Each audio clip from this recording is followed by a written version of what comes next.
Estamos convencidos de que en cada escuela española hay carteles, póster, tablones informativos, murales, con mensajes positivos y motivacionales que buscan educar e informar a través del lenguaje visual.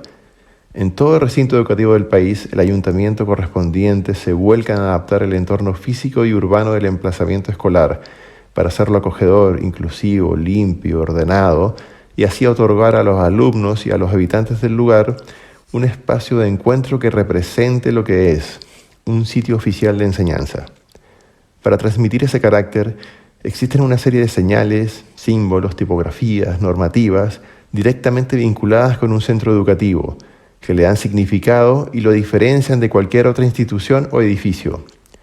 Esas señales habitan dos realidades, dos cuerpos, uno material y otro inmaterial, una esfera interior y otra exterior, lo que está dentro de la escuela y lo que está afuera de la escuela, lo que se enseña puertas adentro y lo que se aprende puertas afuera, la realidad exterior y la realidad interior, la enseñanza que reciben en las clases a integrarse en un mundo inclusivo, igualitario, justo, a través de programaciones, leyes educativas y todo lo inherente a la educación, en contraste con lo que aún existe en el mundo exterior, la realidad que surge apenas salen del colegio y se alejan por las calles adyacentes, por la parte trasera o lateral del colegio, con las rejas que rodean los recintos, las pintadas en los muros, el espacio público un tanto agreste, pero sobre todo la realidad social, laboral, de escasas oportunidades, que sigue latente en la sociedad, donde hombres y mujeres aún no habitan el espacio de manera igualitaria y equitativa.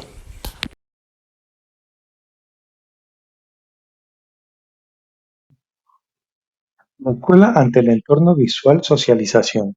Cuando pensamos en cómo aprendemos a convivir, no siempre miramos más allá del aula. La escuela no solo educa con libros, también educa a través de sus espacios. Vamos a analizar dos imágenes de un instituto.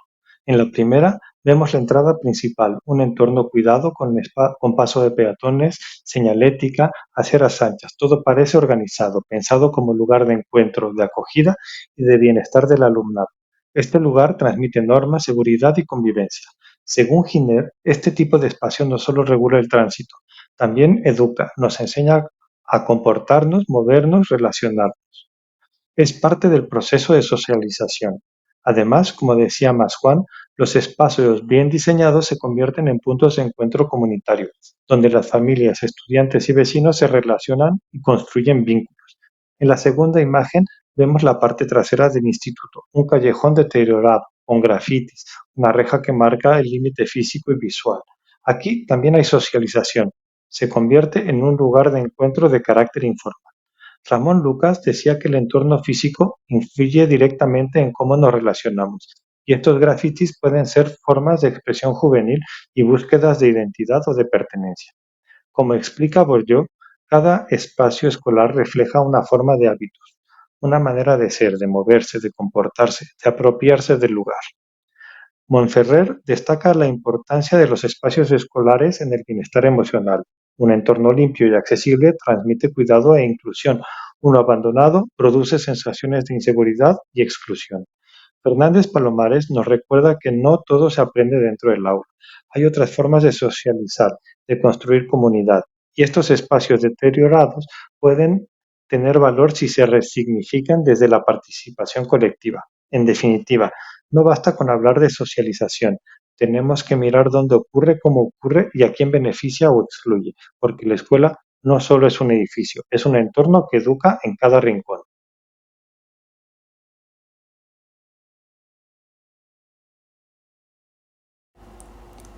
En muchos centros educativos podemos ver carteles que promueven la convivencia y la diversidad. Aquí vamos a analizar dos imágenes que forman parte del paisaje visual de un colegio. La primera es un cartel con la frase «Todos y todas somos benvidos e benvidas», acompañado de manos que representan diferentes etnias. La segunda dice «Many cultures, one world», con un globo terráqueo rodeado también de manos multirraciales.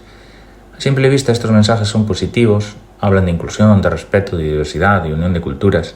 Pero, si miramos un poco más allá, podemos hacernos una pregunta. ¿Estas imágenes realmente promueven una inclusión real?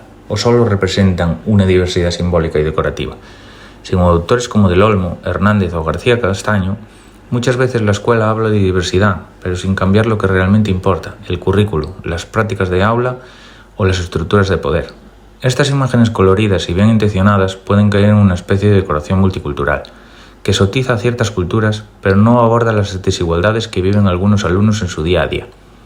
Transmitir un mensaje de todos somos iguales, pero sin cuestionar por qué algunos tienen más dificultades para integrarse, o por qué ciertas lenguas, religiones o saberes no se valoran dentro del aula para terminar siendo una simple frase vacía. Y como dice Francés, la diversidad no puede convertirse en una palabra vacía. Si no reconocemos las diferencias reales y las injusticias que existen, entonces la inclusión queda solo en el papel. Torres Santomé lo resume muy bien. Para que haya justicia educativa tenemos que preguntarnos por qué voces se escuchan, qué realidades se enseñan y cuáles se silencian. Por eso, más allá de los carteles positivos y bonitos, necesitamos una escuela que cuestione, escuche y transforme. Que no solo celebre la diversidad, sino que también la comprenda, la respete y la integre de verdad.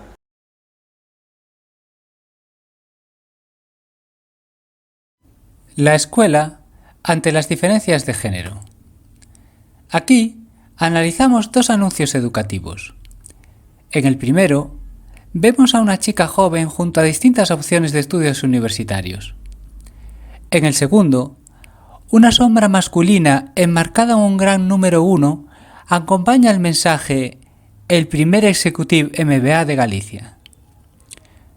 A simple vista, parecen promociones educativas, pero si lo miramos con una mirada crítica, aparecen los estereotipos de género profundamente arraigados. En la primera imagen, la chica aparece como símbolo de aspiración, pero también está asociada a carreras tradicionalmente feminizadas o neutras. Según Subirats, desde pequeñas se nos educa a las niñas para cuidar, acompañar y adaptarnos, pero no tanto para liderar o ocupar espacios de poder. En cambio, la segunda imagen lo deja claro. El éxito, el poder, la ambición, una sombra masculina en el número 1. Como dice Heredero, este tipo de campañas refuerzan la idea de que los espacios de prestigio siguen reservados para los hombres. Acker ya advertía que las instituciones educativas y laborales no son neutras. Tienen un género implícito, el masculino. Lo vemos en la forma en la que se representa el liderazgo, la autoridad y la excelencia. Según Macionis y Plumer, los estereotipos de género se aprenden desde la infancia y la educación los reproduce constantemente, también a través de la imagen. Díaz y Anguita critican cómo las mujeres suelen aparecer en la publicidad asociadas a lo emocional, lo empático y lo decorativo, mientras que los hombres encarnan el éxito, la ambición y la lógica de mercado.